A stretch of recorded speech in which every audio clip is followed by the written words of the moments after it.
అయిందని. నిన్న నాకు అసలు అంత గొడవ జరిగినా కూడా నాకు నువ్వు రాగానే అసలు నాకు ఇంక వేరే ఏం అనిపించలేదని. నాకు అసలు నాకు మిస్ అవుతున్నానంటే నీకు అర్థం కావట్లా. ఇప్పుడు ఇంతమంది ఉన్నారు కదా, ఇంతమందిలో నేను ఎవ్వరికి ఫోన్ చేయను. నీకు తెలుసలేదు ఎవ్వరికి. నీకే ఫోన్ చేశా. నీతో ఏదో నువ్వు అనుకున్నట్టు అంటే నువ్వు అనుకున్నట్టు కాదు, ఏదన్నా బ్యాడ్ ఏమైనా ఉంటే జస్ట్ నేను సెక్షువల్ పర్పస్ అని కూడా, ఫిజికల్ పర్పస్ కూడా కాదు. ద మూమెంట్స్, ద టైమ్ అంతా నాకు బాగుంటుంది. ఇవన్నీ నేను తెలుసుకునే టైంకి నాకు చూడు ఇలా ఏదో ఒకటి నన్ను ఇష్టపడుతున్నంతసేపు నేను తెలుసుకోలేను రా.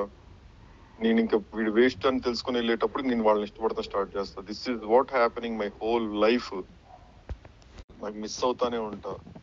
నేను నిజంగా చెప్తున్నా, శివ మీద ఒట్టేసి చెప్తున్నా, నేను నిన్ను మిస్ ఏ రోజు ఉదయం ఆ రోజు జస్ట్ బికాజ్ నువ్వు నా వెనక వాడితో మాట్లాడడం వల్ల, వాడి వయసు ఎంత, వాడేంటి. అరే నేను ఫస్ట్ నుంచి ఒకటే చెప్తున్నాను రా. అరే వాడికి నేను చేసింది ఫస్ట్ నేను చెప్పిన 2 days నువ్వు నమ్మావు లేదా? నేను 2 times మాట్లాడా. ఒకటి నీ ఫోన్ పగలగొట్టిన రోజే ఉదయతో నేను లాస్ట్ మాట్లాడడం. ఆ రోజే నేను మాట్లాడింది వాడితో ఫస్ట్ టైం.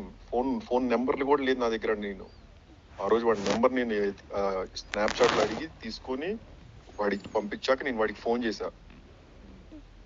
చేసి నేను ఏం చెప్పాను అడుగు. ఒకటే చెప్పా ఫస్ట్ పాయింట్, అరే ఇక్కడ ప్రీతి ఉంది, ప్రీతిని ఇక్కడ నుంచి కొంచెం తీసుకెళ్ళు అని. ప్రీతి వల్ల నాకు అనిపించింది అని. ఎందుకంటే ఆ రోజు పొద్దున కూడా అయింది కదా ఇష్యూ, కార్లు దిగేసాయన్ని.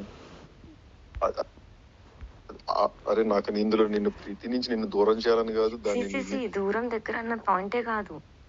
నాకు నా ఇంటెన్షన్ ఏంటంటే, నాకు ఎవరు లేనప్పుడు నాకు బాగుంది. ఎవ్వరు లేనప్పుడు, ఒక్కళ్ళు కూడా లేనప్పుడు నాకు బాగుంది. ఎందుకు అప్పుడు అనుకుంటావా నువ్వు ఈజీగా అబద్ధం చెప్పొచ్చు ఇదని? నాకు నిజం తెలియడానికి ఎవరు అవసరం లేదు సాయి.